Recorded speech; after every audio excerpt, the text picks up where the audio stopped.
Welcome world, this is Creations with Commander Tom again. Thanks for coming. Oh, ow, let's try that again.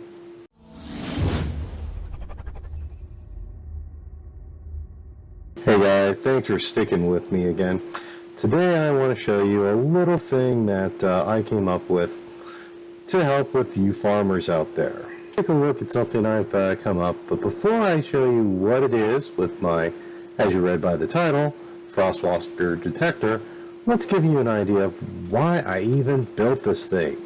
So, as we come along here, we have your classic water stream. As any farmer often has, you're a nice player. You don't want to cause lag, so you use water streams instead of hoppers. That way, you're not creating lag because you're a good neighbor. Well, when that happens and you have Frostwalker in the equation, this is what happens. Everything freezes. Often items get stolen. It's not great. So let me show you how to build something to help. Before we go too far here, let me ask you something. Right here in this structure, does anyone remember Stargate? I thought so. Let me show you this from my point of view. Alright, so we have your standard nether portal situation. Obviously I haven't lit it. And as we come down within range, we have frozen the water. Now this creates a update which is undetected, and this will then close the door on your face. We have a little sign here. Item restrictions used. Please remove Frostwalkers. So if you take off the boots, everything is fine. That's what it does. They had to build this thing. Not that. Okay, to start things off with, I'm gotta believe if you're watching redstone videos at all, you know the basics of making a door. Okay. So you've got your typical double piston, space for the extension, and the door blocks themselves. I'm not going to boss this one just because I like the sign right there. But beyond that then, right where you're looking at having this detection going, I recommend putting in an alternative block, something that sticks out from the rest of the floor. That way you can check it out when you're working on the underside. And then on the underside, you're only going to be working with about 2 blocks worth of space. I clear out a little extra, but you don't need it. Where you have that alternative block will eventually become water. We want to put that in about last. So then you make sure that you get to it, and because of the way that observer's blocks place, you're going to need to make not a temporary block, but a temporary hole. You drop that in there. That way you've got the signal going to the right place. You replace that, then directly underneath your observer input is where you drop your sticky piston. Note the green, sticky piston. And then you drop in a redstone block. And then caddy cornered, so that when it extends, it picks up the red dust signal. That is all of your detector. The water will freeze, send a pulse, quick enough that it'll do, just push out the redstone, and then it'll be done. From this stone here, you can wire your detector to whatever machine you want.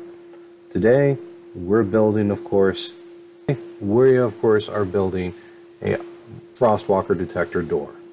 Our circuit, this is simple as well. I put in a temporary block just to get my height.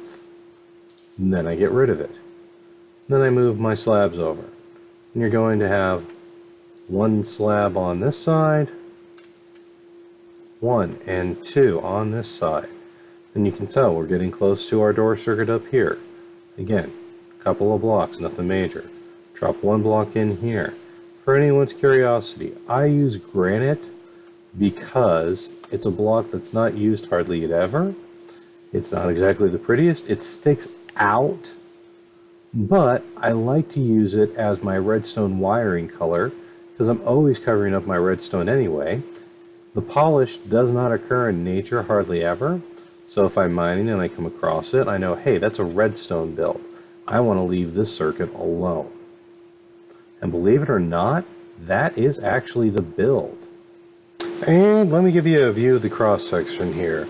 Aside from what we just built, the door circuit itself is actually 1 wide. So it's going to fit in fairly well anywhere. Again, observer block to piston, your redstone block that slides, and the dust that picks it up.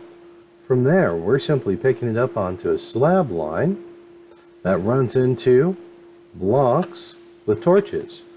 That starts escalating it upwards. Basically just a little torch elevator. Block, torch, block, torch, block. That carries your circuit. Same thing. Block, torch, block, torch, block, torch, block. That creates your open and closed door mechanism. Not too hard to build at all. Feel free to put them where you want them. What am I talking about? That can't be the build. You got to get the water into the system first. Now I will let you know when it comes to the redstone system, if you have the water to where it's switched over, where it's closed when it's water, all you have to do is just a quick reset on the block and then you are good to go.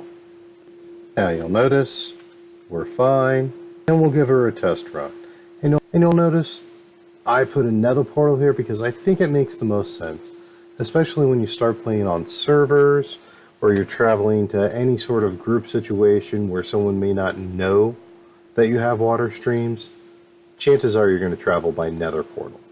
So put your nether portal in a room that they have to walk out of, and your situation becomes solved. Just to test the system, see, everything else is window dressing. Blocks, color, style. Heck, if you want to make it a 3x3 door, you go ahead. I don't care. I've given you a system. I will go ahead and chuck this into the downloads in the description. You have fun, and here, I'll even throw in the boots. That's all I've got for now. I'm Commander Tom saying like if you want to see more, subscribe if you want to keep score, and I'll see you in the next video. Bye-bye.